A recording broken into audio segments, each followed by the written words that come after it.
सुमंगल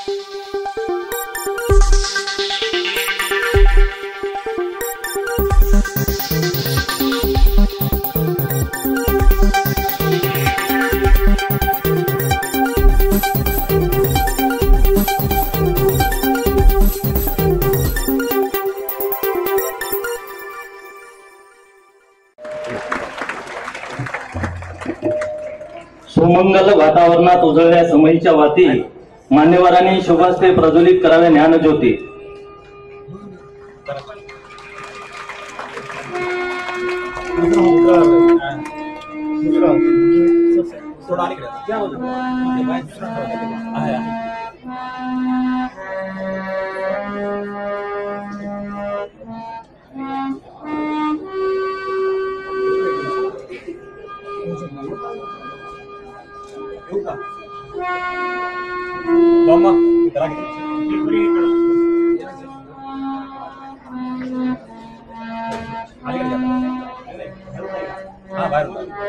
आज या कार्यक्रमासाठी कंधार तालुक्याचे तहसीलदार माननीय श्री गोरे सर यांच्या हाती दीप प्रज्वलनाचा कार्यक्रम संपन्न होत आहे।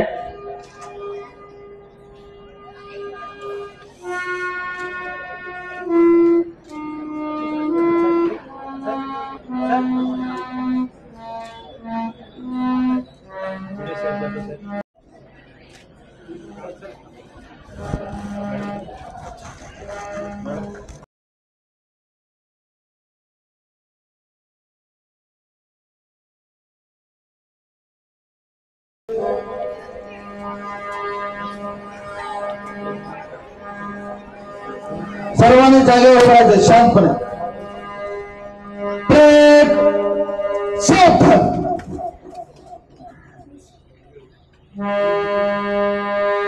विश्राम।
आपल्या पुरातन भारत मातेचं रूप,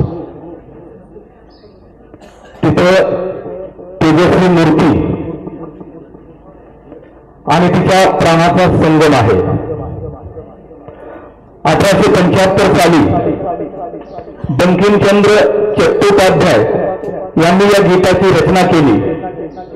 तेव्हा ते केवळ एक गीत नव्हतं, तर भारतीयांच्या मनातील स्वातंत्र्याची आणि स्वाभिमानाची ज्वाला होती.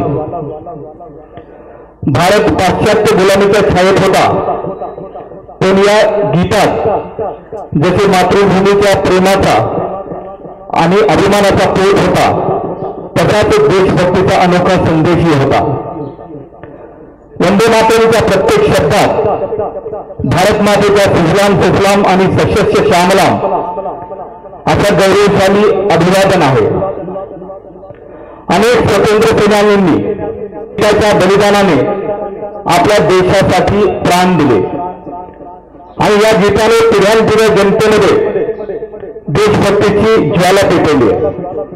आजही शाळा, महाविद्यालय, सैनिकी छावणी या ठिकाणी या गीता भारले जातात आणि प्रत्येक भारतीयाच्या मनात पावन भावनेने वंदे मातरम बोलते करून सोडते. परंतु या 150 वर्षाच्या काळात एक प्रश्न आपल्याला स्वतःशी विचारावा लागतो. आपण आज या मातृभूमीसाठी काय करत आहोत? आपण तिचे जल, माती, वायू, भाषा आणि संस्कृती कितपत जपली आहे? वंदे मातरम फक्त म्हणण्यापुरते मर्यादित राहणे अपूर्ण आहे, तर त्याचा अर्थ जीवनात रीतसर, प्रामाणिकपणा, देशभक्ती आणि समर्पण दाखवणे असा आहे. आपल्या देशाच्या प्रगतीसाठी आपण प्रत्येकाने आपले कर्तव्य जाणून घेणे आवश्यक आहे. समाजातील एकतेला बळकटी देणे अत्यंत गरजेचे झाले आहे. आजच्या युगामध्ये आपण आपल्या स्वातंत्र्याची किंमत जाणून घेत सर्व सामाजिक, धार्मिक भेद दूर करून मातृभूमीच्या सेवा भावनेने कार्यरत राहायला पाहिजे. आगामी पिढीला संस्कृती, भाषा आणि परंपरेचा आदर आपल्याला शिकवावा लागेल आणि या गीताच्या आदर्शावर आधारित नवा भारत उभारावा लागेल.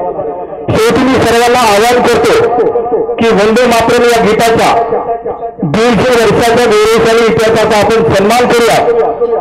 देशासाठी प्रामाणिकपणा, निष्ठा आणि सेवा खरी खरी मूर्ती बनूया. मातृभूमीसाठी सदैव आपल्या मनापासून श्रद्धांजली अर्पण करूया. जय हिंद, जय वंदे मातरम. या ठिकाणी अशी आशा करतो एक दिवस हे गीत प्रत्येक भारतीयांच्या तिलकावर सन्मानाचा तेज होईल. स्वातंत्र्य लढ्यामध्ये वंदे मातरम हे गीत आम्हाला बळकटीचा आधार होता. वंदे मातरम हे गीत आम्हाला कधीच मागे न हटता सतत पुढे जाण्यासाठी प्रोत्साहन दिले. या गीतामध्ये देशासाठी एक अमर भूमिका आहे. सुजलाम सुफलाम मलयज शीतलाम सस्य श्यामला मातरम वंदे मातरम या गीतांच्या ओळी सतत मनाला प्रसन्न करतात. आजही आम्हाला वंदे मातरम हे गीत ऐकताच एक अनोखा अभिमान वाटतो. हे गीत आपल्याला संघटित ठेवते, एकतेत बांधते आणि आपल्याला आपल्या जबाबदाऱ्या समजावून सांगते. आपल्या देशाच्या विकासासाठी त्या स्फूर्तिपूर्ण शब्दांना आपल्या स्वतःच्या जीवनात कर्तव्याद्वारे सत्यात उतरवायचं हे आपलं ध्येय आहे. वंदे मातरम हे देश भक्ती गीत. वंदे मातरम हे गीत केवळ देशभक्ती संगीतच नाही, तर ते एक अमर संस्कृती आहे. आपल्या हृदयाच्या प्रत्येक ठिकाणी वसलेली ही एक भावना आहे. चला तर मग आपल्या प्रत्येकाला या गीताचा आदर ठेवून त्याच्या प्रत्येक ओळींचा अर्थ जाणून घेऊन आपल्या देशासाठी कार्य करत राहूया. वंदे मातरम, वंदे मातरम, वंदे मातरम.